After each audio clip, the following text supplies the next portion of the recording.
nyuma nkora ikiganiro cya kabiri kivuga ngo ninda y'isezerano yagize gute atwite ariko itegereje kuvuka ndetse niyo ndatwite ntabwo iravuka nabo ntiravuka iri hafi kuko ibise byaramufashe Juste ajya kumusaba imbabazi igise cya kabiri kiramufata harimo twebwe na ba Ezechiel yego mujyayo tujyayo igise cya gatatu rero kirimo igise cya gatatu cyarakubise abakoze iki impanuka niri kumwe natwe hewe data uruhinja ruri muri iki bivuze ngo ubu nawe uratwite kandi navutse kandi uvanga ninjye ruhinja rwavutse birivuga bene nkabi yo basabye imbabazi ubu meze nkaho ubarahuriyeho amakara ku mitwe yabo ubundi niba hari ikintu gikomeye gihari ni ugusaba imbabazi umuntu wagukoreye ikosa muri karitsiye aho utuye mu mudugudu wibuke ko abo bose imana iyo mana uvuga itagusezeranyije kuzabarinda kandi iyi ntambara babatunganyiriza ibyo kurya n'ibiki babamesera bagira gute batangira kujya babasambanyiriza mu ihema ry'ibonaniro hari ibiri ngombwa kagomba kugira gute agomba reka mbwira abantu bigeze babonye bama umuceri avuga ngo nagiye gusabiriza umuceri ukava kuri Bugarama ukajya kuri Basumati noneho we ikiganiro cyenda kurangira arambwira ati ariko damu nurarya umuceri w'umutanzania ati nukuri sindawe nuko nivugiye ati rero mutesi ubwo nani ndi kubaka mutesi kubera ko abakozi b'Imana benshi bari bamusenye noneho ngewe nubaka Pastor Mutesi namuvuga nabi none ndavuga ngo ahita mbwira ngo Mutesi gurira Damuru umuceri ko buriya reka mbabwire uriya mubyeyi yarasenga ngewe njyayo yarambwiye ngo Damu ngo Imana yaransobanuriye ngiriye indi wavugaga n'isezerano nawe yari yasenze urumva Ezechiel agiyeyo aravuga yego urumva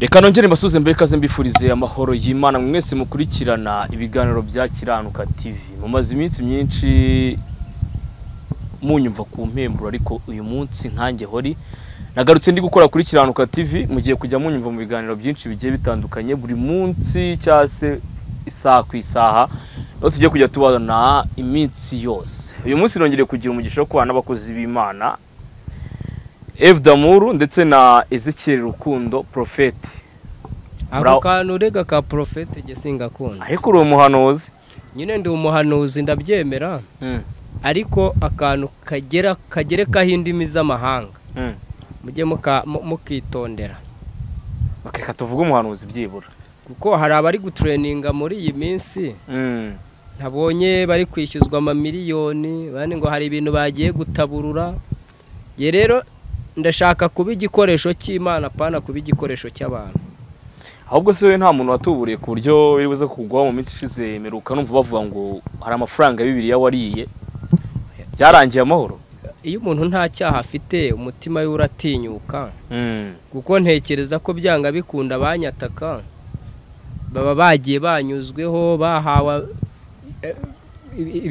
bahawe ibyo bagomba gutegura n'uburyo bakwiriye kubikoramo ariko ntacyo giye biba bintwaye kuko ari ikintu nakoze nagikoze nabanze ko kizandimbura rero ntabwo ngiye ngira inyota y'ubutunzi singira inyota yo gushakisha ibyo ntavunikiye mu buryo bumwe cyangwa ubundi. Iyo biza kuba ari uko nteye nanjye mba narakoreze nk'uko abandi bitwa ngo ni abaprofete bakora, abantu bamfite mu matelefoni yabo bazi ukuntu nteye ubundi, abafite nimero zanjye bose bazi uburyo nteye, barabizi ko ntawe njya nandikira mubwira ngo mpa amafaranga, arabizi ko ntawe njya nzanaho impamvu zitagaragara ngo ibiki n'ibiki. Numpaye message zo kumusengera, musengera nyine nk'umukirisitu, sinsubira inyuma ngo mubwiye ngo tanga ituro ry'ishimwe. Nta nuwo njya kubaza tese bya bintu twasengeye byaciyemo, ntawe mbibaza.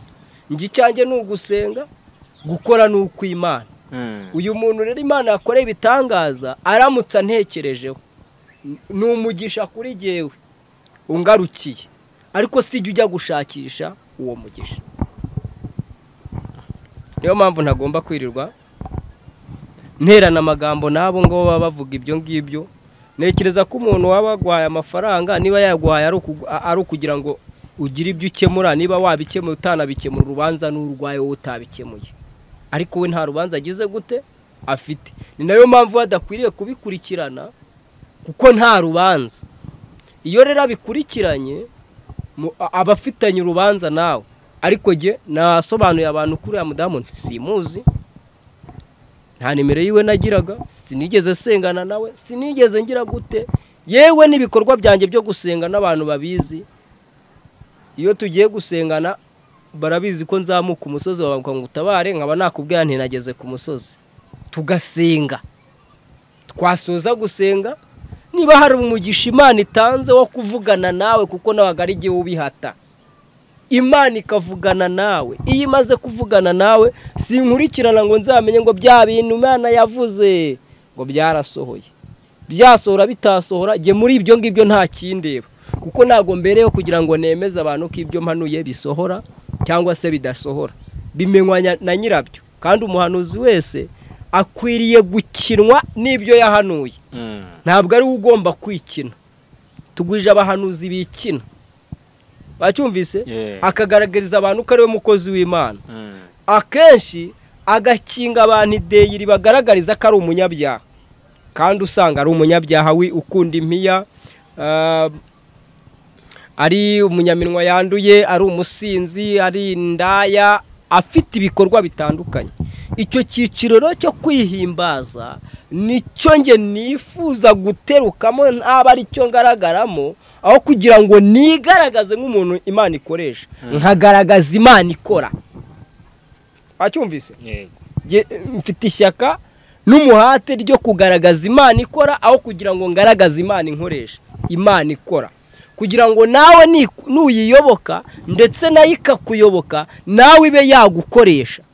Kuki twakwereka abantu ko Imana ikoreramo, ntitubabwire ko umwenda wari ukingirije ahera watabutsemo kabiri, nabo Imana yabakoresha. Murakoze, reka wakire na mwene data turi kumwe hano. Nawe twakire mwene data iburyo bwawe, nawe ni umukozi w'Imana, akaba n'umuhanuzi. Muraho neza Prophet Damuru? Turashima Imana. Amakuru y'iminsi mumeze muti? Tumeze bon. Tukaba tumaze iminsi myinshi tudakorana, duherukana ku mpemburo, none twongeye gura kuri kiranuka. Yego. Ndizera ibintu ari amahoro. Ibintu ni salama. Ibintu ni amen. Rumwe mu bantu tuzeye Ezechiel mwabanye igihe kirekire muri ubu butayu turimo, cyase reka mvuge kuri uyu musozi w'amasengesho, ndetse ku bantu bazi uru rutare, yakeka iyi nguni ya runo rutare hano iruhande rwa Damuru muyizi, niho Ezechiel yamenyekaniye ku bantu bakaza ku kantu kavange se Mana uranyemera. Yego. Damu nkawe nk'iyo bavuze ku bintu by'amaturo muri iyi minsi turimo, uyu munsi twazamutse n'umusozi deko twaje no gusengera ubwoko bw'Imana, ndetse twaje no gusengera mama wanyu muri rusange.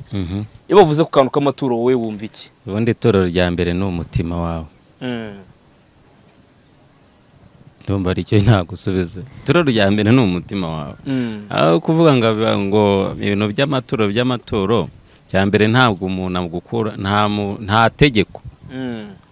Ntabwo umuntu ashobora kuza ngo akubwire ngo mituro ari gukure mu mufuka wawe. We n'umutima nama wawe ntari kubwira, umutima nukwemera ngo rimuhe. Ariko umutima nimba utakubwiye ngo wirimo, umutima nama wawe. Abantu benshi bafite umutima nama yabo, ahubwo ikibazo nuko nyuma iryo turo wenda uritanga nyuma ukavuga ngo wenda ngo yarandiye cyangwa se wenda yaranyebye, urumva aho ni ikibazo. Ariko abantu benshi bakagombye kubanza kumenya ngo ese iri turo nanze ni iri rirajya he. uyu munsi twazamutse umusozi turi kumwe nawe ndetse na Ezechiel Rukundo, ariko ikibazo kimwe ngiye kubabaza muri babiri, wenda umwe arasubiza kuri kote bitewe n'uko abyumva n'undi n'uko abyumva. Ese amaturo atangwa ryari, ahabwa nde, igihe cyiza cyo kuyatanga ni ryari? Kuri kote yanjye irya ahubwo wowe wakaba wenda sinamenya ngo iri ni irihe turo, ni irihe turo, kuko amaturo yose hari ituro ry'ishimwe, ituro ry'icyacumi, ituro ry'umutima ukunze, ituro ry'abakene, ahubwo ni irihe turo? Danye nabaje ku ruhande rwawe ukuntu byumva. Naya nyine urumva amaturo ni menshi. Amaturo baha abashumba yatse mwasiriye abakristo. Aya ngaya y'abashumba se ngo kuko rako ngiye sinzi umushumba. Wakuru nawe uri umuhanuzi, ariko ngewe ntago nigeze nakituro. Umuhanuzi atungwa n'amaturo kameme. Icyakoza nyine dusenganye, reka nunge mu rya Ezechiel yavuze, dusenganye hanyuma umutima wawe ukakwemeza ko wenda unkoreraho umugisha. Yego. Gukorera umugisha ariko ntago ari ituro. Ibyo ngibyo birebana n'abashumba. Ubwo umushumba nimba gusegeka ko ati tanga ituro ukaritanga, ubwo bizabazwa n'umushumba. Kuri kote yanye nuko nagusubiza. Ariko wenda umuntu yamenya ngo ni irihe turo, niba ari ituro ry'icyacumi, kuko sinemiriwe icyacumi, kuko icyacumi kijya mu rusengero. Ituro ry'ishimwe dusenganye, Imana igakora imirimo n'ibitangaza, igakemura icyo kibazo wenda twari turi gusengera, kavuga ngiye kuguha ituro ry'ishimwe, ntaritamira. Waritamira? None reka twumve kote yo ku ruhande rwawe. Kuri kote ya Ezechiel, wewe kuri we n'ubu kubyumva waritamira, reka numve no kuri kote ya Ezechiel. Ni ukuvuga ngo Imana ishimwe kuri icyo kibazo cyiza utubajije. Amaturo agera mu maturo 16. Yego. Niyo Bibiliya ivuga. Hari ituro bita ituro ryo kwihumanura, cyangwa se ubwo no kwihumanuza, no kwikuraho imikoshi. Hakaba ituro ry'umuhanuzi, hakaba ituro ryo kwiyereka umutambyi, yego, hakaba ituro ry'icyacumi, hakaba n'ituro ari ryo bahaye izina ryitwa ngo ituro ry'umutima ukunze, hakaba ituro ry'ishimwe, n'andi maturo atandukanye. Reka ngarukira ayo ngayo, mvuze amaturo 6. Noneho muri ayo maturo yose ategetswe, yari ategekewe bande, yaturwaga na bande, yaturirwaga bande, yari ategetswe bande, yaturwaga na bande, agaturirwa nde. Icyambere, ituro ry'umuhanuzi ryaturwaga n'umuntu ugiye gushaka umuhanuzi. Wacyumvise? Yego. Akaba ari ituro ubwe yemezwaga n'umutima we, umutima nama we ukavuga ngo ngiye gushaka Damu cyangwa se ngiye gushaka Ezechiel. Yego. Ndumva nshaka kugirana nawe ibihe byo gusenga, bitewe n'icyo aje kundebera. We yazaga kundeba afite icyo umutima nama we wamwemeje, akaza kizanye, iryo rikaba ari ryo ryitwa ituro ry'umuhanuzi. Iri turo ryatuwe n'umugabo witwa Sawuli igihe yari agiye gushaka indogobe zazimiye, ngo yirize umunsi arimo arazishaka. Abonye umunsi wije atabonye indogobe, nibwo yagize igitekerezo cyo kuvuga ngo ibyo ndi gushaka nkeneye kumenya icyo bamenya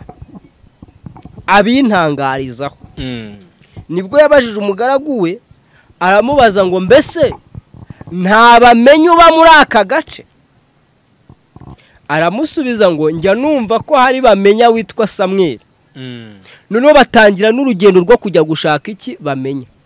Bari mu rugendo, Sawuli yabajije umugaragu aramubaza ati ariko se ndajya kureba bamenya nta turo mfite?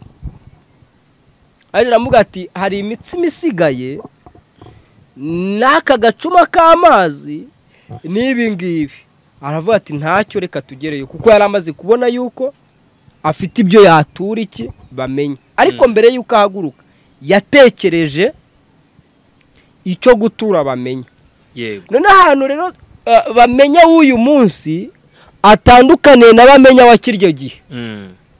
Bamenya w'uyu munsi niwe wiyakira amaturo, ntago arindira ngo Imana aba ariyo imutegekera icyo akwiriye. Acyumvise?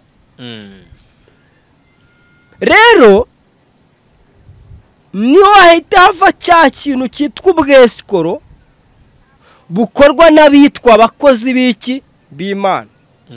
Ariko aka kantu nitukageraho mukitondere. Umuntu witwa umukozi, mwibuke ko aba ari umukozi.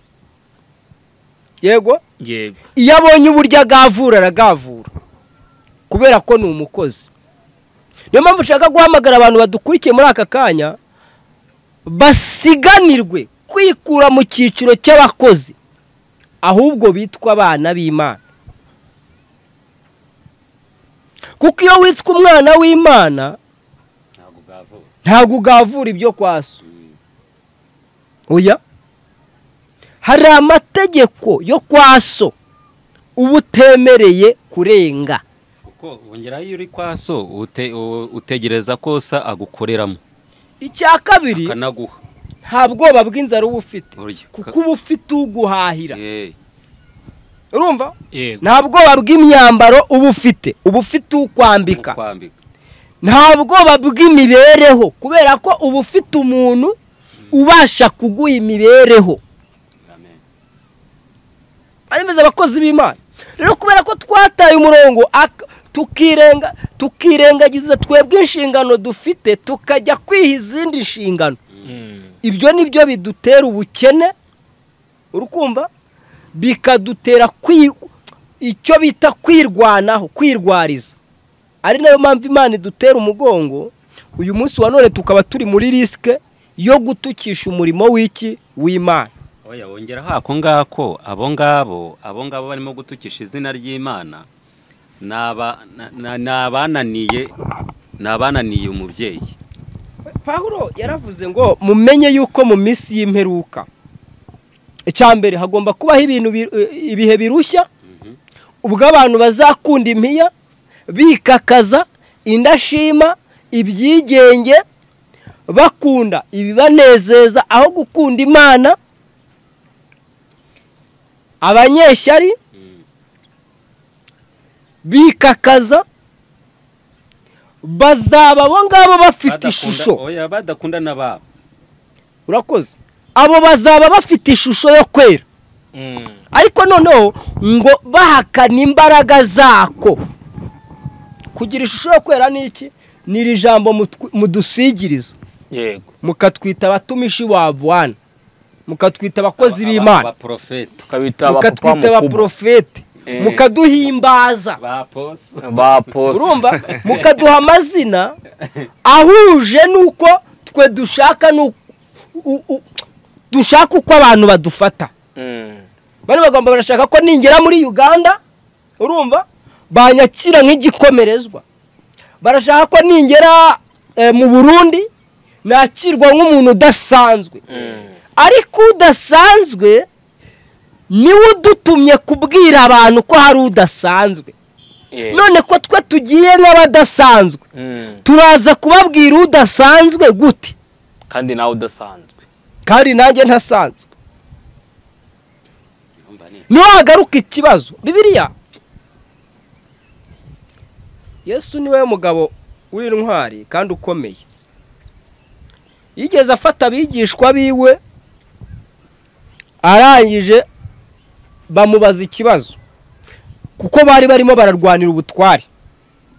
Bamubaza ikibazo gikomeye, arababwira ngo none se ushaka kuba mukuru muri mwe naba umugaragu w'abatoya. Acyumvise? Muri kwa kuba umugaragu w'abatoya kugira ngo abaho urugero ahita afata ibasi afata intumwa ziwe zose hatavuyemo n'imwe na Yuda Iskariyota wamugambaniye bose aboza ibirenge. Amaze kuboza ibirenge urumva yogeje n'ibirenge by'umunyabyaha. Yogeje ibirenge bya Petero wamwihakanye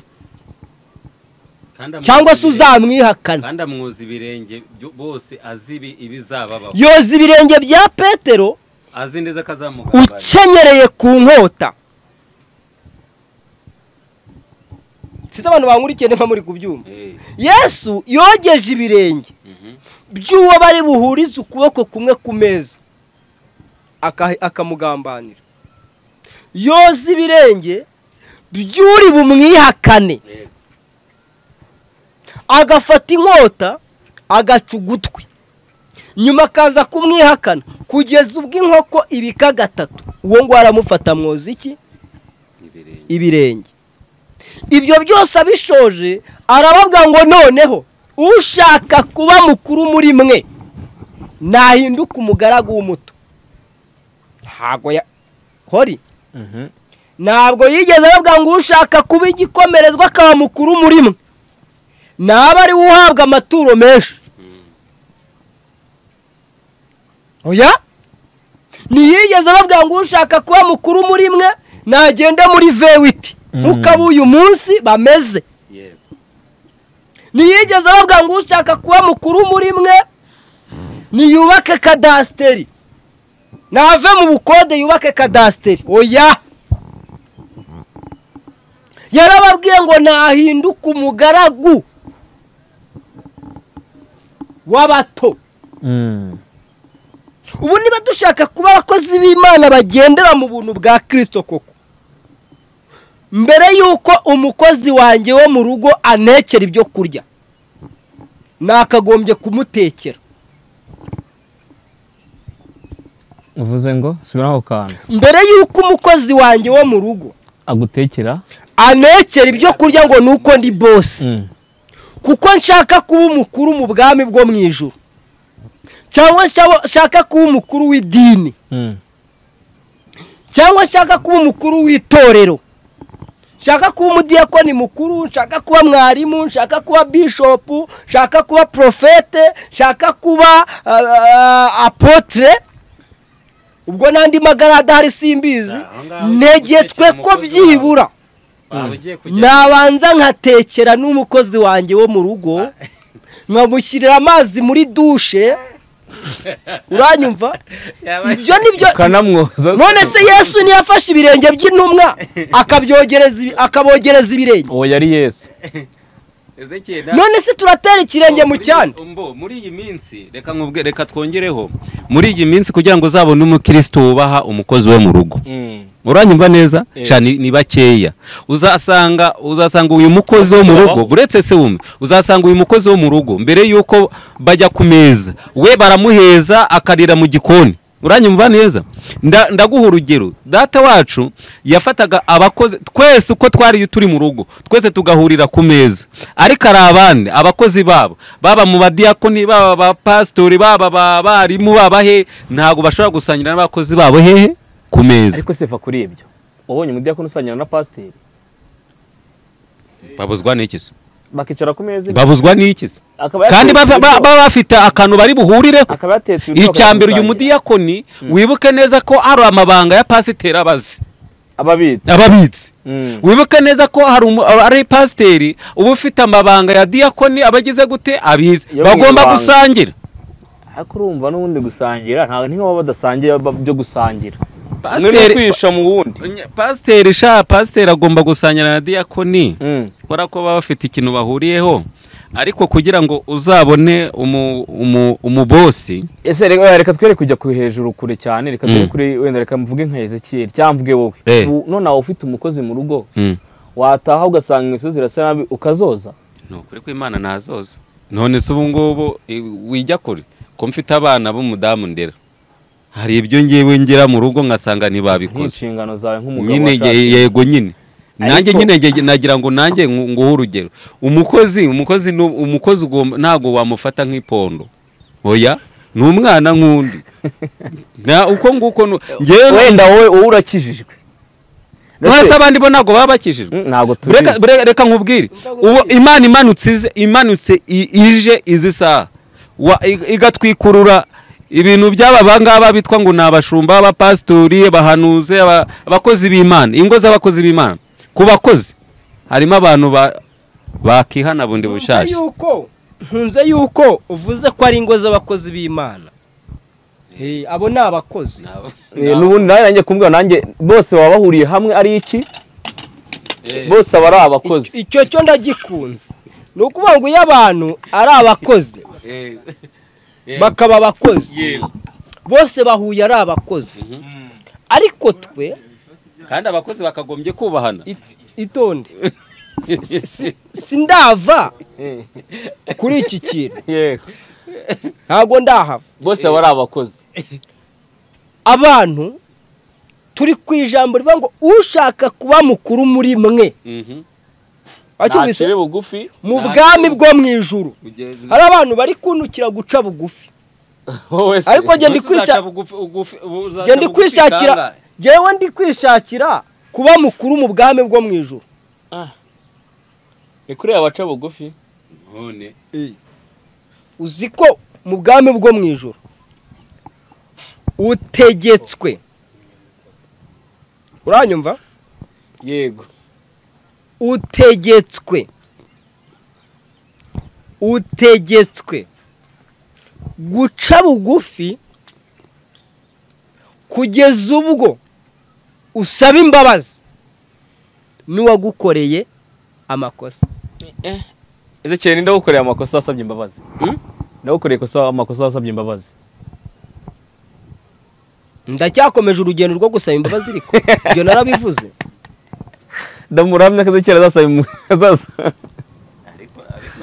rese Ezechiel ubu twizere neza ko uzasaba imbabazi umuntu wagukoreye amakosa umuntu wankoreye amakosa ahubwo se ntamusabye imbabazi hakiri kare ubwo nasaba imbabazi abo nakoreye amakosa abankoreye ikosa ntabasabye imbabazi birivuga bene nk'abi iyo basabye imbabazi uba umeze nk'aho ubarahuriyeho amakara ku mitwe yabo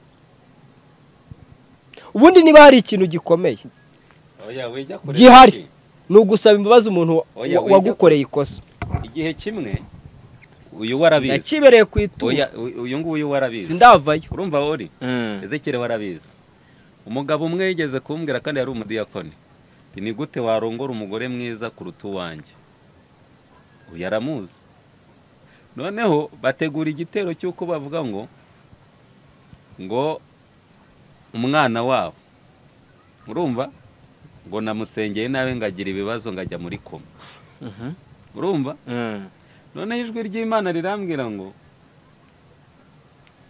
uce bugufi ibyo bavuga byose ugire gute ubyemere nyumba ndiyerekana urumva nagiye mfite ijwi yego uzi byabaye ibyo bavugaga byose narabyemeraga kumbi Imana yiteguriye undi muntu ku ruhande araza ahita avuga ati mwese nimupfukame musabe Damuru imbabazi kubera iki mwaramukoshereje muramuhemukira none mumuhinduye umunyabyaha urumva ngiye nabanje gusaba iki imbabazi y'ibyo ntazi bundi hari igihe kigeramo wowe ugasaba imbabazi uzi neza ko wakoze nabi cyangwa se uzi neza ko wakoze neza ariko ugaca bugufi kuko Imana icyo Imana ishaka nuko buri muntu wese agomba gucira bugufi mugenzi we uranyumva neza agomba gucira bugufi mugenzi we ntabwo kuba twese ntabwo kuba Ezechiel azakavuga ati azakuvuga ngo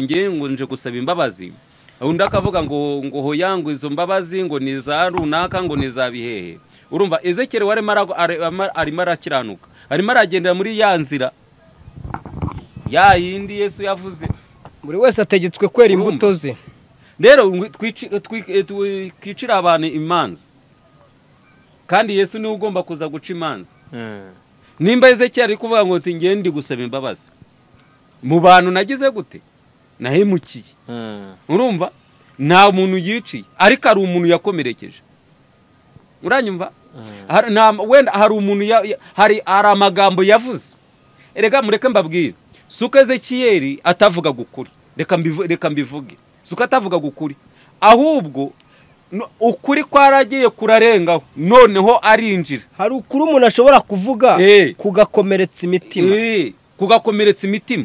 Noneho ariko bavuga ko ukubise uteye ahantu buretse urumva we hari yavuga gukuri kukabarye, kwamara kubarya bikaba ngombwa ko bavuga ati ariko Ezechiel igihe yahereye avuga ukuri ntabwo ari byiza ko umuntu avuga ukuri kose, uranyuma neza.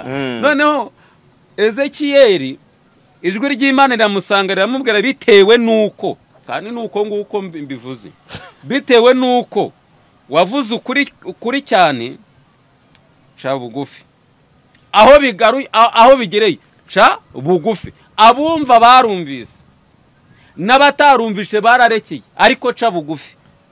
Uyu nawe araza aca bugufi, yagombaga kugenda mu by'Imana yageze gute yamubwiye.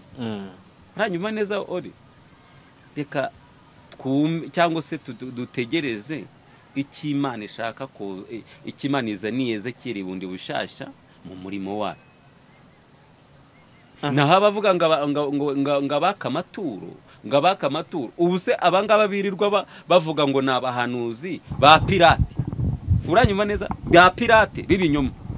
Baza bagati twebwe tugiye n'aha ntago aribo barimo gutukisha izina ry'Imana, barimo kuvuga ngo nibabahe miliyoni 26 bitwa ngo nabahanu ngo nabakozi b'Imana, ko mbari abakozi ba Satani. Ubundi reka mbabwiza ukuri bantu mudukurikiye, muhanuzi wese muzabona uhanura ibyago gusa ibyago, nimubona atuye mu ijuru muzabone kumwemera nk'umuhanuzi, kuko isi arimo aravugiraho ibyago nawe niyo ariho, kandi ntari mu ijuru kabiri. urayumvise? Noneho iyi si ari kuvugiraho ibyago, ari gukora ikintu cyitwa gutera abantu ubwoba kugira ngo abone abayoboke, wabyumvise, arya amaturo. Nk'abo bavandimwe bepfiriya za ntuza za Rusizi, umwe muri bo mu minsi yatambutse yajyaga nyandikira kuri WhatsApp akanyumvisha uburyo ari mu butumwa bw'amahoro. Ubutumwa bw'iki? Bw'amahoro. Uriya witwa bw'amahoro nketse nzi cyangwa uriya witwa bizasobanuka. Akambwira uburyo ari mu butumwa bw'amahoro, nyine bano basirikare b'igihugu cyacu bajyanwa kubungabunga amahoro muri Central Africa, hariya muri za Gabo Deligado. Ariko nta n'umunsi n'umwe yigeze anyereka ifoto byibura yambaye impuzankano za gisirikare. Nyuma tuza guhurira hano muri Nyabugogo, ansaba uburyo nazamuha ikiganiro kuri cano, nkanamufasha kuzamura cano pe. Simpakanye ko mumenya bwa mbere twahuriye ahantu nagiye kuririmba, nawe yaje kubwiriza, nibwo anyibwira nk'umukozi w'Imana, nanjye guhera uwo munsi mufata nka mwene data w'umukozi w'Imana. Mu minsi yatambutse nibwo nabonye bari guhitinga rero ngo bari guhanura ubuhanuzi ngo bw'ibintu twebwe twatinye kuvuga, ngo kandi ngo dufitanye urubanza n'Imana, ngo kuko ngo hari ibintu twatinye kuvuga. Noneho umwe yaravuze ngo ngewe ngo ndi Mikayi. Wacyumvise? Aba bavandimwe sinivanze mu muhamagaro wabo, nta nubwo uzi niyabahamagaye, kuko sinzi iyabahamagaye. Buri wese afite umuhamagaro, niwe umenya iyakorera yari akanasobanukirwa n'uburyo bakora naho izamuhembera. Yego. Ariko nkabaza abahanuzi badukurikiye muri aka kanya, kuba kino gihugu cyacu cy'u Rwanda gifite amahoro angana atya, kuba cyabamo intambara bifitiye izihe nyungu abahanuzi? Ni ikibazo nshaka kwibariza. ubwo abadukurikiye baraza kumva badusubize. Dore impamvu ya mbere, wa muhanuzi we menya ko ufite umuryango, nubwo wowe unkurikiye uvuga ko wasezeranyijwe kurindwa, wacyumvise?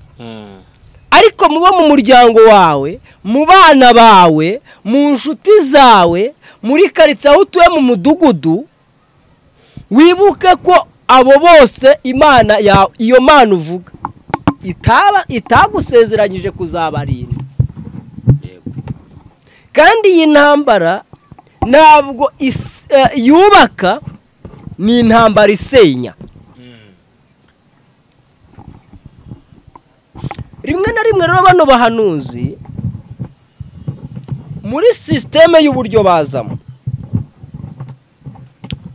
baza baje gutera uruyuzi, kamba ariko mbivuga, kuko iyo abonye abadiyasipora bazamuye amarangamutima yabo, ahita yibwira ko uko kuzamura amarangamutima y'abadiyasipora bo baragaruka bakibwira yuko ibyo ari byo bizahoraho. Yego, reka nkubwire, ni ukuri aba bene data b'abadiyasipora harimo abasenga by'ukuri, ariko harimo n'abasenga bishushanya, nk'uko nanone hano dufitemo abakozi b'Imana b'ukuri, tukagira n'abandi bagira gute bishushanya. bivuga niba bitetse satani bakorera. Mu by'ukuri uyu muhanuzi numwitegereza uzabona ko akunzwe kubera ko yahanuye intambara mu Rwanda. Muzabacunge, iyo ahanuye akantu kajyanye n'intambara mu Rwanda, bakozi b'Imana mudukurikiye, bantu mudukurikiye, uwo muhanuzi arahitinga.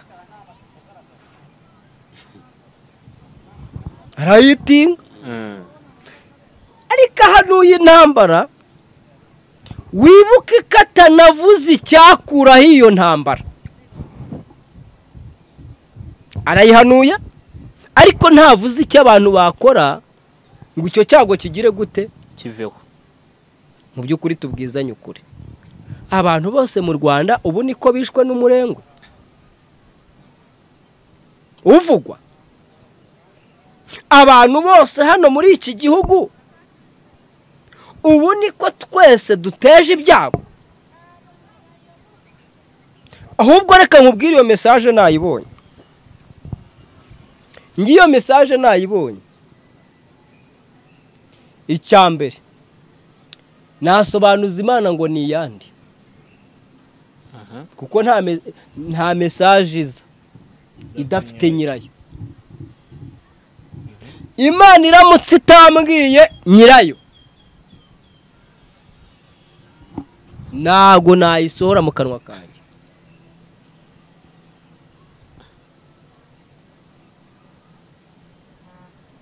Kundeba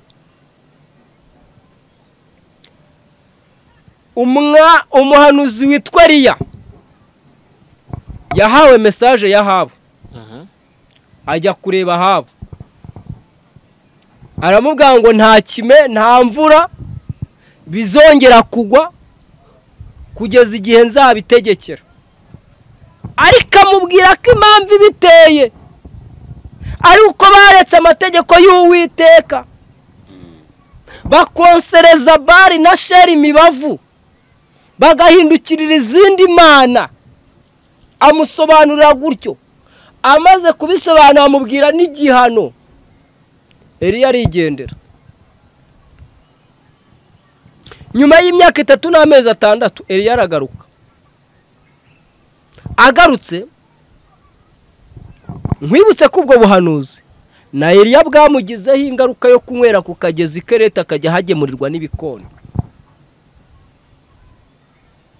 Ntabwo tuzi ubuzima Eliya yararimo atarajya ikereti, ataranajya n'iserifati, ariko byumvikane ko nawe ubuhanuzi bwamugizeho ingaruka zo kujya kugira gute, ushaka n'amazi,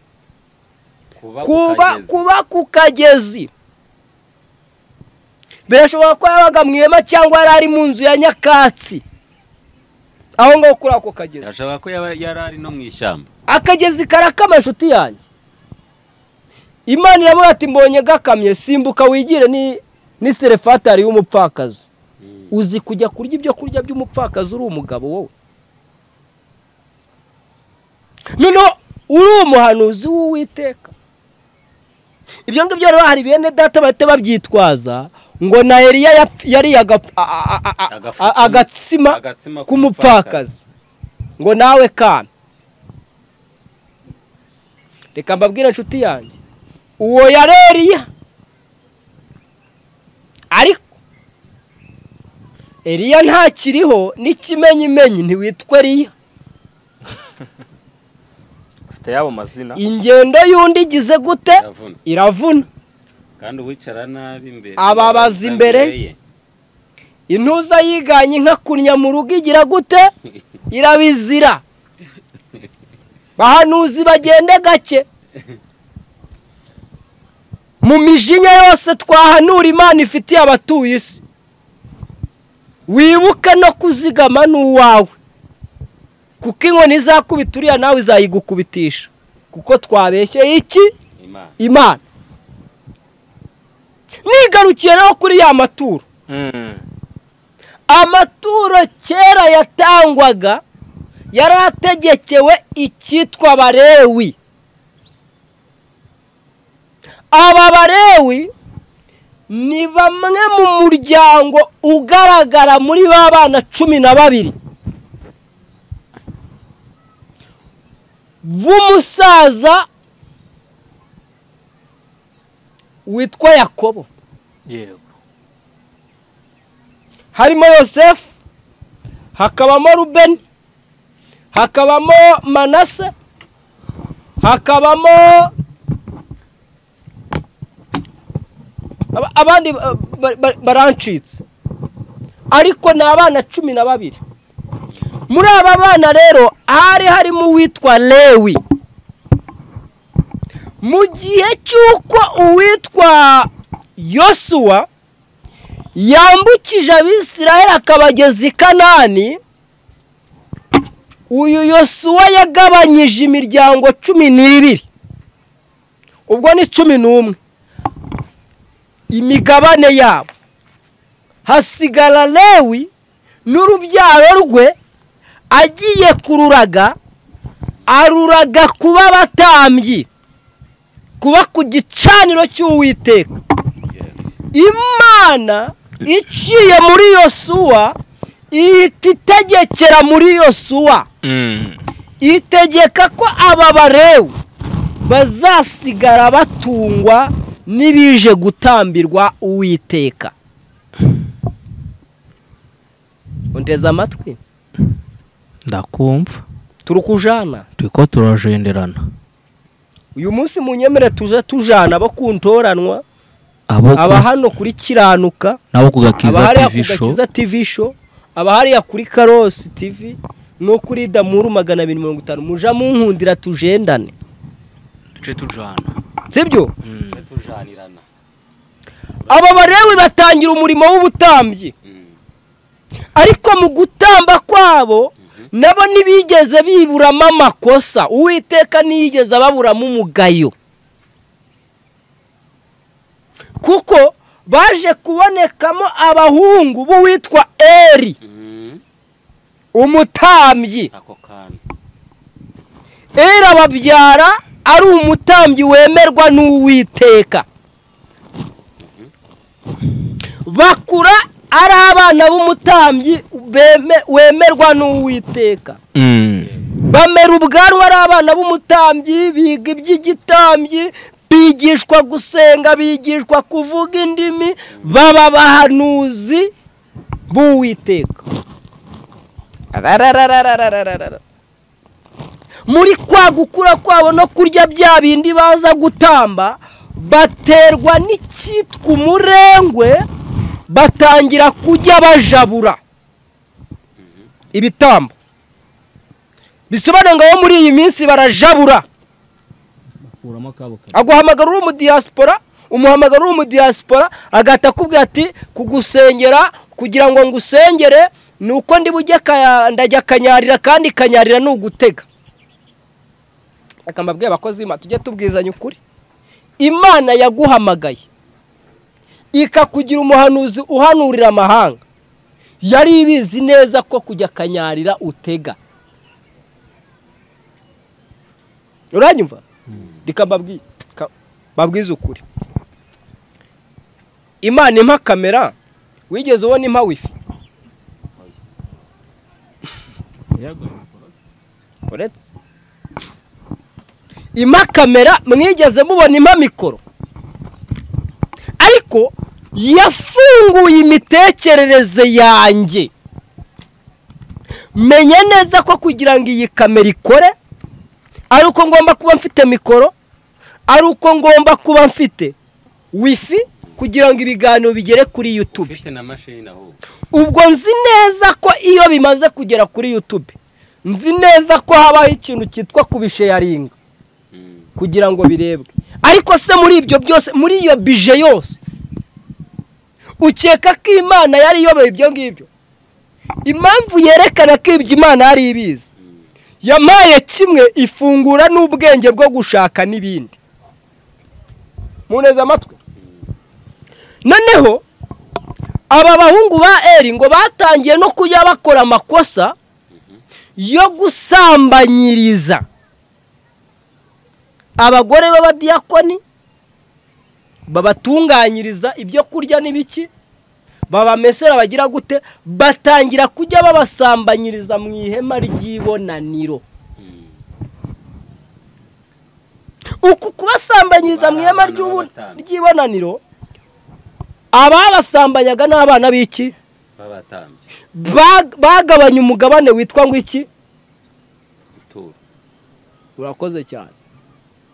Bagabanya umugabane witwa Abalewi. Babandi bitwa ko ntibakora iki? Icyaha, ntibagaragarwamo n'icyaha, niwo mugabane bari baragabanye. Kandi bemererwa ko isambu yabo ari Uwiteka ugomba kubatunga gusa. Baba urubyaro rw'Uwiteka. Imana ibashyiraho ikimenyetso kibatandukanya n'iyi miryango 11 isigaye. Kugeza ubwo aba bana babura umugabane w'isambu, w'ubutaka, w'inka n'ibiki. Mwene Yefune ajya kuburana umugabane umunsi Yosuwa n'abakuru b'Abisirayeli bari gushengerera Uwiteka, ajya kwibutsa kareba icyo Uwiteka yavuze. Reka mbabwize ukuri, mu bintu Uwiteka yavuganye n'Abalewi, yavuganye nabo guhora ku gitambo, guhora ku gicaniro, bagahora benyegeza, bagahora ari abanyamasengesho, bagatakambira itorero ry'Uwiteka, bagasengera igihugu, bagasengera abanyarwanda n'abanyarwandakazi, bagasengera isi yose, bagasengera abahanuzi n'abahanuzikazi, bagasengera buri byiciro byose. Ariko ingororano zabo bakazihabwa n'Uwiteka. Uwiteka rero mu buryo azazibahamo, azajya gusubiza babandi twasengeye. Bamwe twasengeye bibatere gushima Uwiteka. Umunyarwanda yitegereje aravuze ngo amatama masa ntasabira nk'igihe igisigati. Uyu muntu azaza hahandi mutambira kuri cya gitambo, hamwe mwazamuriye amasengesho y'abera, azatura ituro rizakugeraho nk'umugisha wawe. ariko ntabwo ari wowe utegetswe kubyishakira. Aba bahungu ba Eri kubera kwinjira muri gahunda yo kwishakira ijipo no kwishakira indamu, kujabura inyama n'ibiki byose, byabazaniye umuvumo. Imana ivugira mu muhanuzi Samweli. Reka mbanze subira inyuma ho gatoya ndabyibutse. Uzi ko ibi byateye uwitwa Hana wari ingumba, ibyaha ba Eri bakoze, abahungu ba Eri bakoze, byateye Imana gufungura inda y'uwari ingumba iterekamo urubyaro. Acyumvise? Nshatse kubwira abantu badukurikiye muri aka kanya, ibyaha biri gukorerwa mu murimo w'Imana bikorwa n'abitwa abahanuzi, bigakorwa n'abitwa abavuga butumwa, bigakorwa n'abitwa abapasiteri, bigiye gutera Imana kuvukisha izindi mpinja. Nanjye rwamvukiye. Ese muri gihe urabona nta ruhinja rundimo? Rurenda kubamo. Ntabwo rwenda kuba uruhinja ruri muri nge. Duhawe umwana w'umuhungu, niko handitse. Ubutware buzaba ku bitugu bye, azitwe Manuel, Imana iri kumwe natwe. Hewe data, uruhinja ruri muri nge. Bivuze ngo ubu nawe uratwite kandi navutse, kandi uvuga ngo ninjye ruhinja rwavutse, ni wowe ruhinja rugiye kuvuka. Kuko uyu Hana byamuteye gusenga amasengesho ashaka uruhinja. Akomana iyo abantu bari babyumvise neza. Ndamuri kubyumva. Oya, uyu mubyeyi yemerwa yemera kwitwa umusinzi. Ntega amatwi, atigeze anywa. Ntega amatwi. Uyu mubyeyi Imana yahisemo uburenganzira bwo kwizamurira isengesho. We wenyine ku giti cye, atarizamuriwe n'umutambyi, atarizamuriwe n'umuhanuzi. Ntabwo bari kunyumva aba diaspora bankurikiye. Ntabwo aba diaspora bankurikiye bari kunyumva ahangaha. Ubwe wenyine peke yakatagize n'undi muntu bari kumwe. Aragenda arapfukama, atangira kurira, azamura uwatambirwaga isengesho yemererwa kwisengera kubera ko abahungu ba Eri batangiye gusambanya abagore, kubera ko abahungu ba Eri batangiye kurya amaturo, bari bamaze bakarya n'ibidahiye, kubera ko bamaze kurengwa, barya ibitari ibyabo. Imana ihita ifuhira umurimo wayo, ihereza Hana ubutware bwo kwisengera. Haleluya. Imuzibura indi byara. Umugabo we witwa Elukana aragenda amutera inda. Penditarasi enevo. Amutera inda. Iyo ndivukamo umwana witwa Samweli. Hana ari gusenga yahize umuhigo.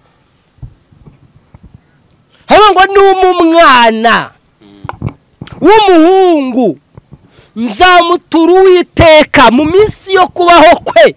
Uyu mwana azahora imbere y'amahema, azaba mu nzu y'Uwiteka. Umutambyi Eri abibonye afuhira uyu mugore yuko atamuzaniye icyifuzo. Hamwe ati niko wakagore we, wa mugore we, zageza n'isindwe ryawe. Hano aravuga ati mutambyi Eri, ubu ndeba ntabwo ari isindwe, ahubwo mbwiye Uwiteka agahinda n'amaganya biri mu mutima wanjye. Asobanukiye ko ari Uwiteka avuze. Aravuga ngo ngaho genda mubyeyi, Uwiteka aguhe icyo wamusabye. Hari amasengesho dushobora gusenga bigatera Uwiteka. Anosiyata aho ngaho rwose muri aya masengesho turimo, nawe ndagusengeye mu izina rya Yesu. Ndabizi neza ko wampaye icyifuzo, kandi ndabizi ko nawe uri mu masengesho yo kugira ngo uwo mudayimoni n'izo mbaraga Uwiteka zikandagiza amasengesho ahindura uwo mwana mu izina rya Yesu. Amen.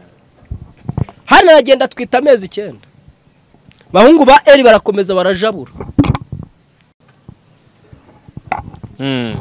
Urumva? Hana twite abahungu ba Eli n'ibyababujije kujabura. Barakomeza barajabura. Eli ngo akabwira abahungu be ariko bana banjye ubwo murakora ibiki koko? Umwana aravuka amaze kumenya kugenda, Hana mujyana mu nzu y'Uwiteka, amugejeje mu nzu y'Uwiteka, umwana atangira gukurira ku birenge by'abatambyi. Mu gukura kwe Bibiliya yarambwiye ngo uyu mwana aza kurota. Ngarota ijwi ry'Uwiteka rimuhamagara. Abarirukansa agira ngo ni Eli umuhamagara, amuga ati karame, ati ndakwitabye. Undi aramuga ati nukuri ntabwo ari Imana. Birababaje kubona abatambye bo muri iyi minsi batanazi yuko Uwiteka yahamagaye abantu.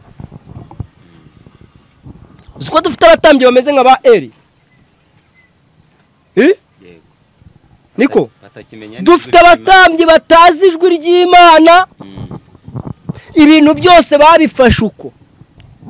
Uyu mwana babifashe ngo niko byahoze. Ngo Imana iramubwira ngo mbwirira Eli n'abahungu be. Ubabwiye ko ngiye gukora akantu muri Isiraheli. Amatwi yabyumva agacura injerere. Uzi ikintu cyabaye nyuma y'ubwo buhanuzi? Eli arongera adamarara. Ntiyabwira abahungu be kwihana. Ntiyababwira kureka gusambanya abagore.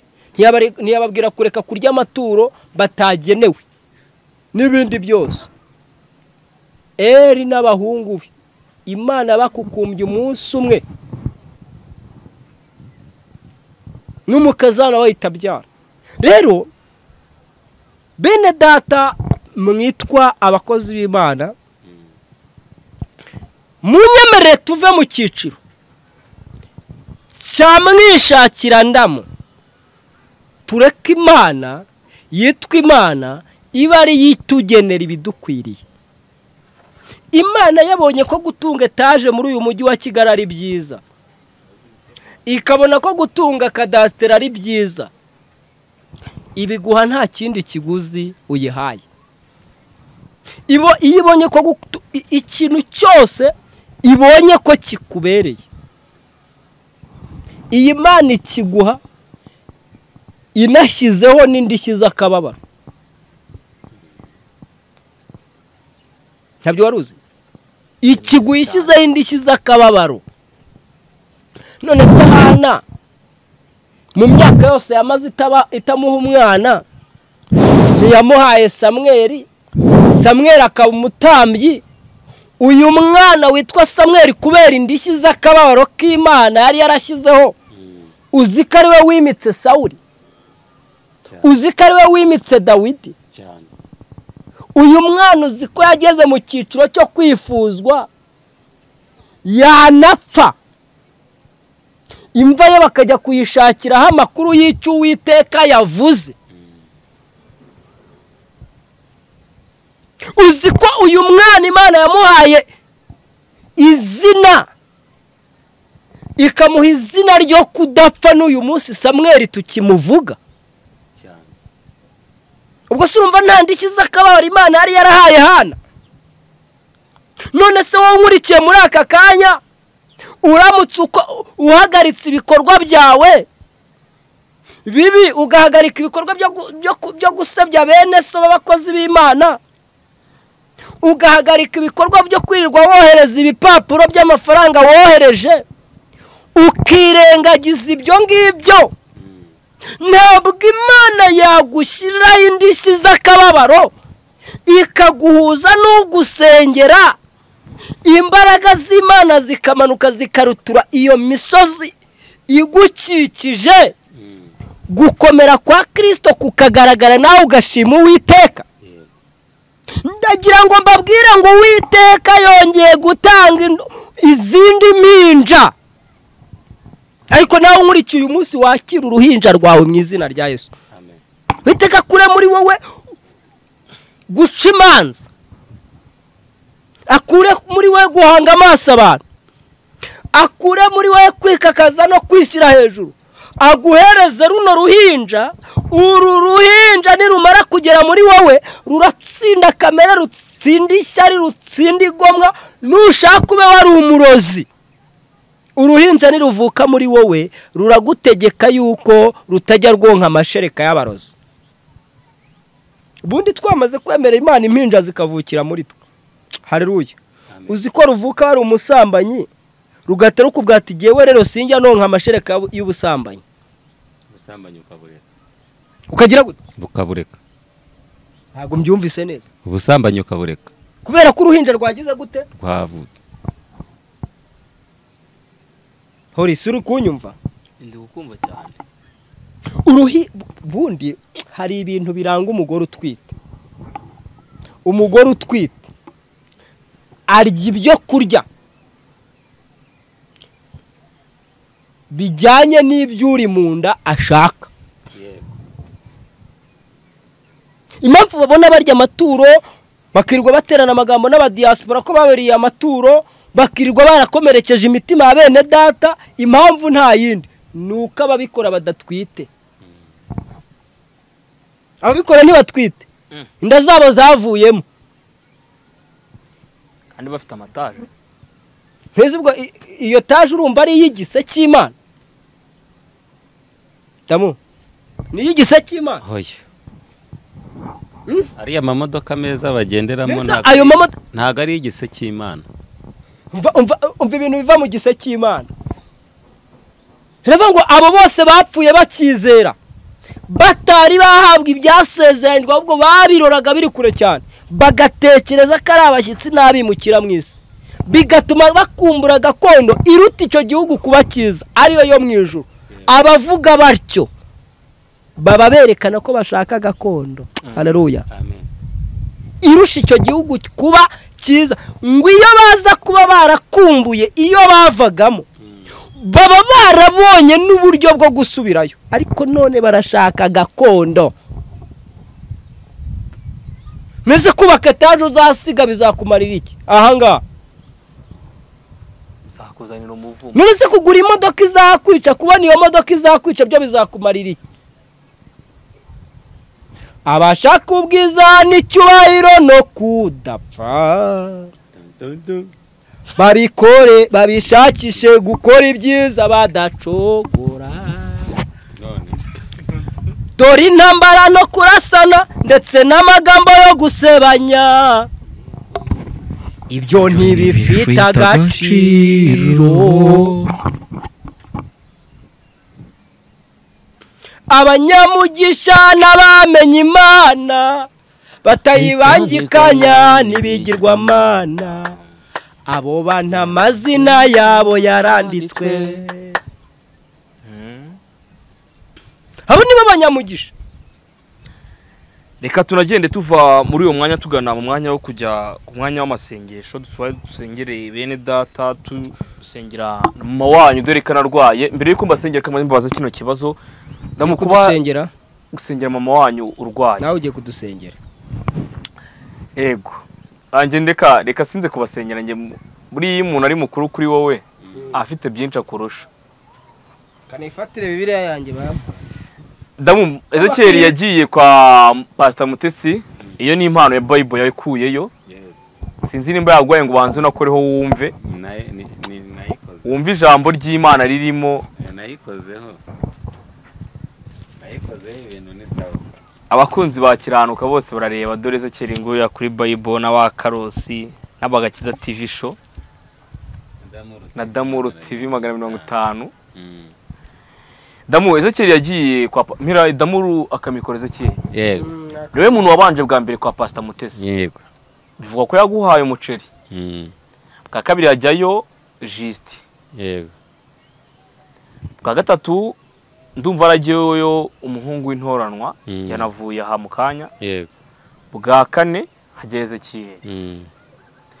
Mwese ko muri abavuga butumwa muteguro w'Imana. Mwese muri abavuga butumwa kandi muri n'abakozi b'Imana, abantu hano hanze kuri social media bazi. mubona kujya kwa Pastor Mutesi byaragaragaje ishusho y'urukundo mu banyarwanda muri rusange y'urukundo nta wajyanye mu ryarya oya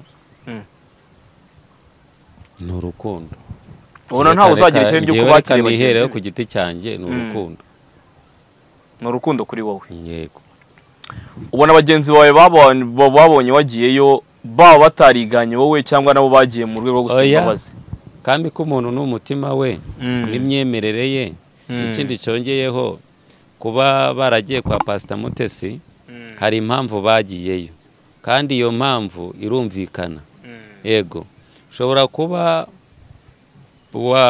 uvuga nabi mwene so ukumva ko ibi nyuma ukumva ko ibyo wavuze ari bibi ugomba gusanga mwene so ukamubwira ati hano navuze nabi mbabarira n'Imana yo mwijigire gute imbabarire yego kuba naragiye kwa Pastor Mutesi hari ibyo wenda ngewe naba naratangaje Ezechiel hari ibyo yaba yaratangaje Juste hari ibyo yaba yaratangaje ndetse n'abandi kuba baragiye kwa Pastor Mutesi bakamubwira ati tubabarire gomba kujya kwa gusaba imbabazi uwo wahemuciye kuko biriya nibyo idutegeka yego rero ikikwereka umuntu w'umubyeyi yego uriya ni umubyeyi kandi Imana iramukunda kuba ujya gusaba imbabazi kavuga ati mwana wanjye ntabwo wava muri uru rugo n'imbokoboko urumva kuba Ezechiel yaragiye bakamuha ijambo yego bisobanuye ngo aka ni agakeregeshwa noneho abantu bitege nyuma y'ijambo yego abantu ntibanagira n'ihishurirwa nabonye ari abatangiye gukora ikiganiro ngo nyamune woye nibitege nyuma y'ijambo ikizavamo none se Bibiliya nivuga ngo muri we harimo ye iyo yere iyo ye iherekejwe n'iki rero nibyo byose ye harimo kwambara muri we harimo kurya muri we harimo ubutunzi bukomeye harimo ayo mafaranga yego kuba rero yaragiye bakamuha ijambo ni ikimenyetso cyerekana ko imbere ya Ezechiel hari ibindi bintu bikomeye byinshi tutazi kuba naragiyeyo bakamuha umuceri yego nyuma y'umuceri yego hari ibindi bikomeye abandi bantu batazi ibintu byose ntabwo ari ngombwa ngo Mutesi abikore ngo abyerekane hari ibiri ngombwa ashobora kwerekana hari n'ibitari ngombwa yego hari ibiri ngombwa kagomba kugira gute agomba reka mbwira abantu bigeze babonye bama umuceri avuga ngo nagiye gusabiriza umuceri ntabwo nagiye gusabiriza umuceri nibutsa abantu ko ngewe umunyamakuru yarantunguye harambaza atari ko damu yari yumvishije nabivuze tutarajya mu kiganiro ndavuga ati ngewe ubu ngubu ndashaka kwica dayimoni yo kutazongera kurya umuceri uyu nguyu wa Bugarama ukava kuri Bugarama ukajya kuri Basumati noneho we ikiganiro cyenda kurangira arambwira atari ko damu nurarya umuceri w'umutanzania ati nukuri sindawe nuko nivugiye ati rero Mutesi ubwo nani ndi kubaka Mutesi kubera ko abakozi b'Imana benshi bari bamusenye noneho ngewe nubaka Pastor Mutesi namuvuga nabi noneho ndavuga ngo ahita ambwira ngo Mutesi gurira Nadamuru umuceri yirire undi nawe abibonye aravuga ati koko bya bintu reka mbikore abikora ngewe nagize gute nabizi nkora ikiganiro kivuga ngo Mutesi aratwite kandi atwite inda y'isezerano ariko iyi nda ntiravuka, itegerejwe kuvuka umunsi yavutse. Iyi nda umunsi yavutse muri Kigali ndetse no hanze y'igihugu cy'u Rwanda bazavuza impundu ko Mutesi agize gute yabyaye. Suko nivugiye. Ndakeka Pastor Mutesi noneho baboretse wumve. Bamwe bahita bavuga ngo ese iyo nda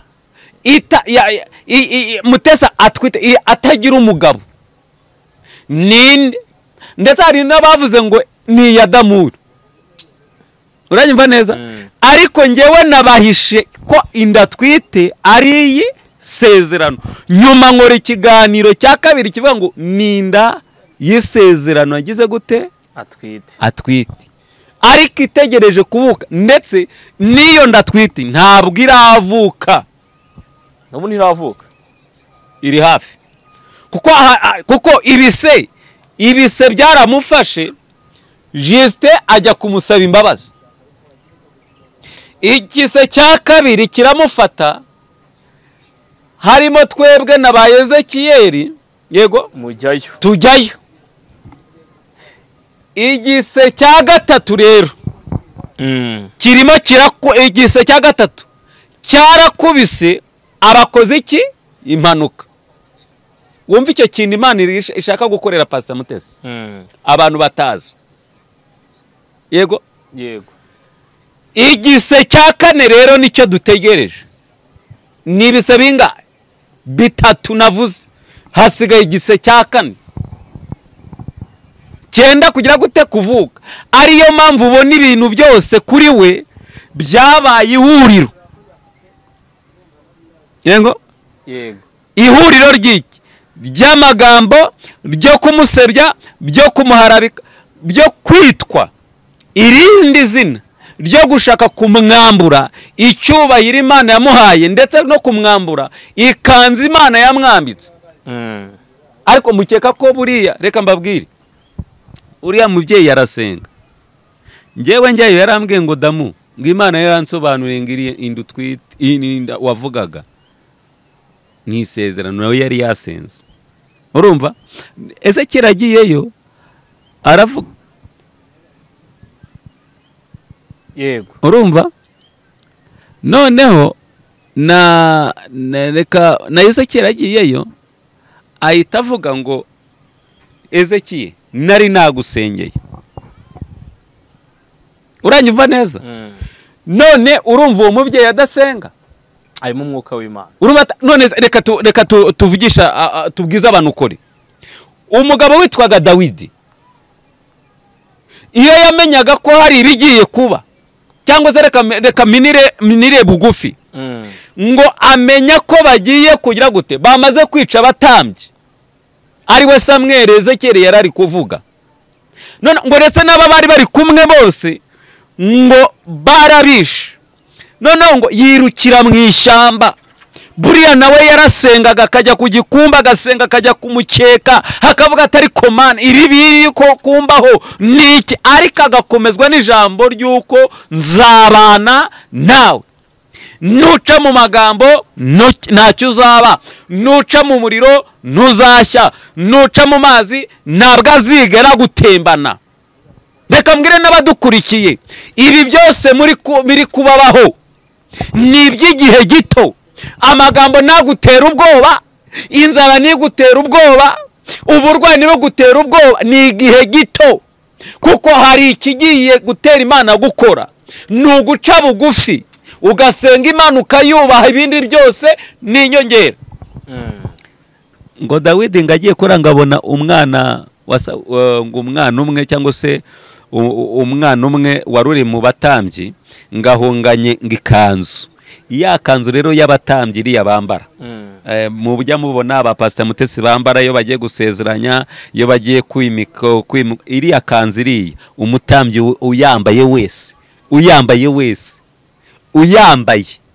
yego nta nubwo utinyutse no kumutuka, nta nubwo utinyuze no kumwubahuka, ko igirira n'icyubahiro.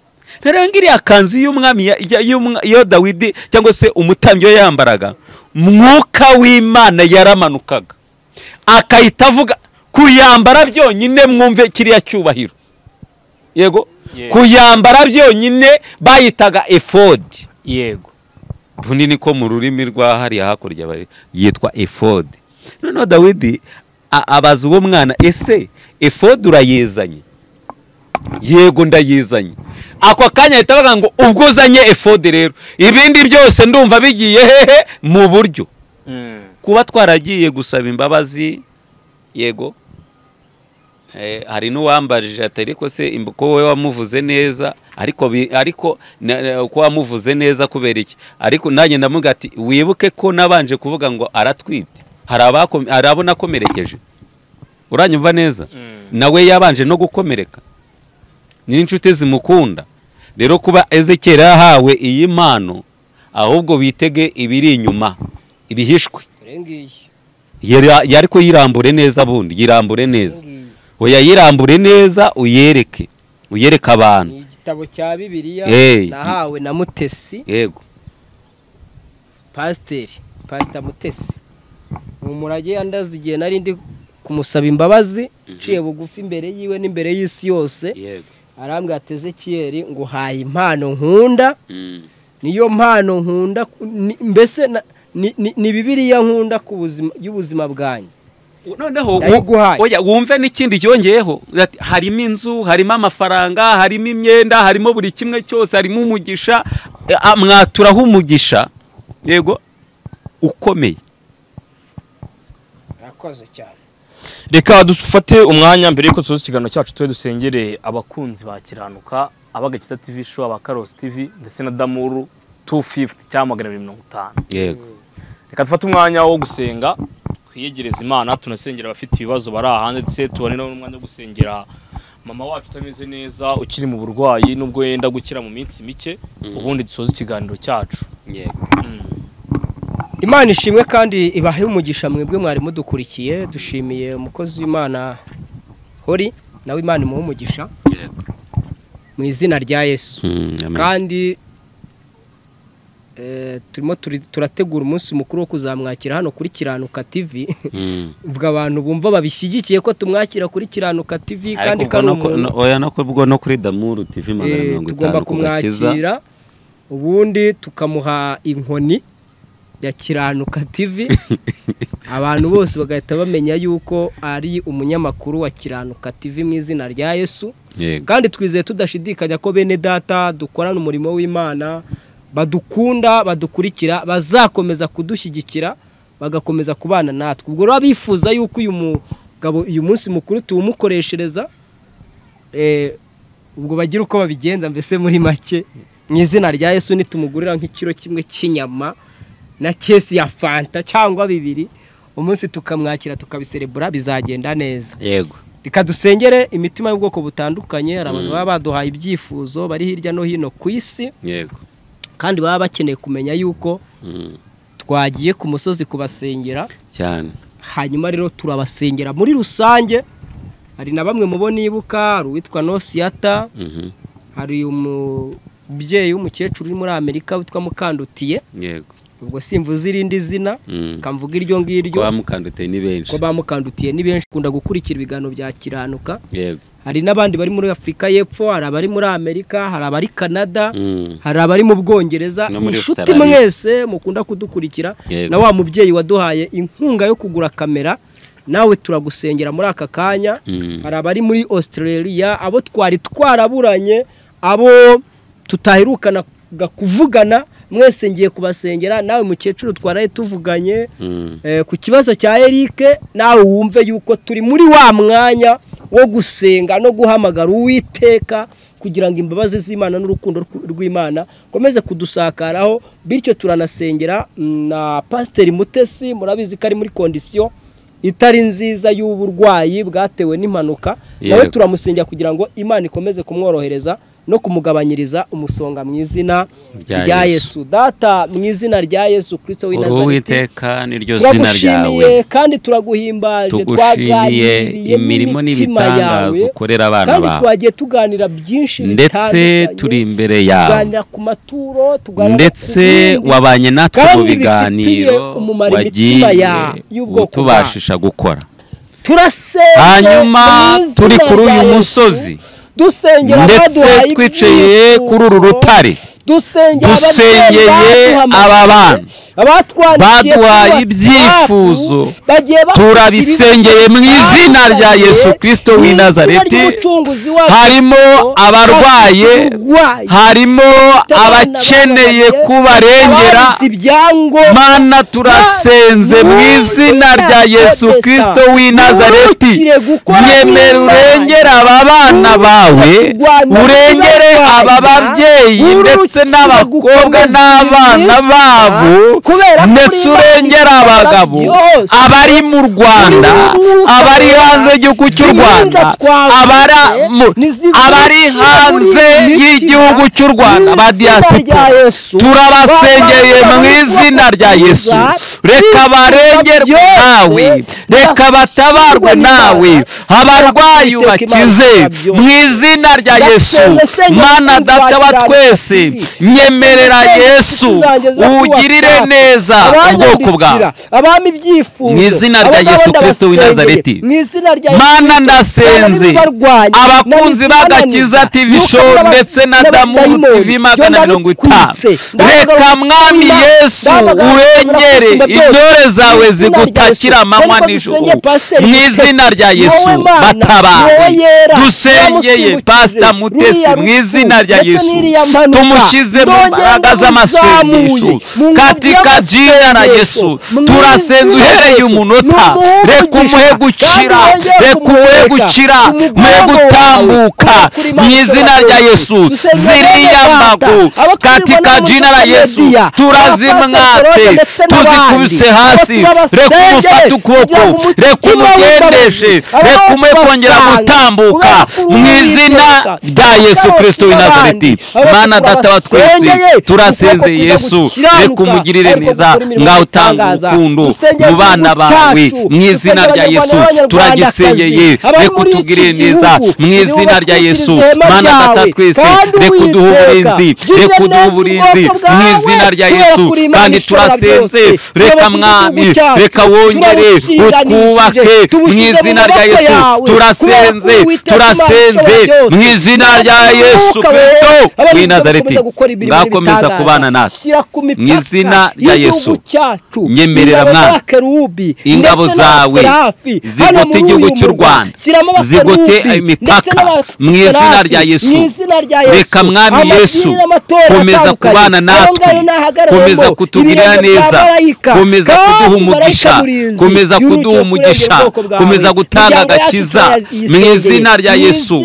Kandi reka mwami Yesu, reka abana bacu nabo turabasengeye, utanga ubuzima natwe mwami Yesu. Reka uduhe uburinzi, reka uduhe igikundiro, komeza kuduhagararaho, komeza kubana natwe mu izina rya Yesu. Komeza kuduha umugisha. Mana data twese turayasengeye, reka uyazamure, reka uyazamure, reka mwami Yesu uyakuremya ku n'imikoshi katika jina la Yesu. Mwami data twese uyahe igikundiro, Mana tuwicaye ahantu kuri banka mutaba, turasenze, reka uhere umunota, reka mwami Yesu izi cano zacu uzigirire neza mwami Yesu. Mana data twese, reka uzizamure katika jina la Yesu.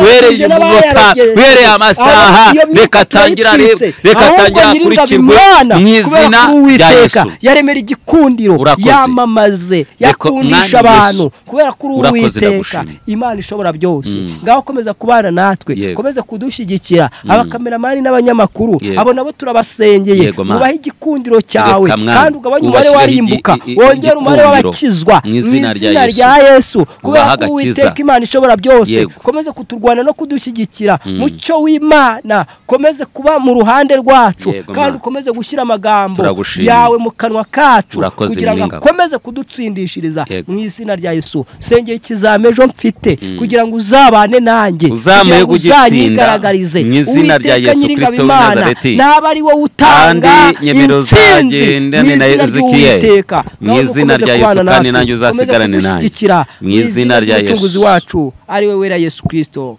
Amen, amen.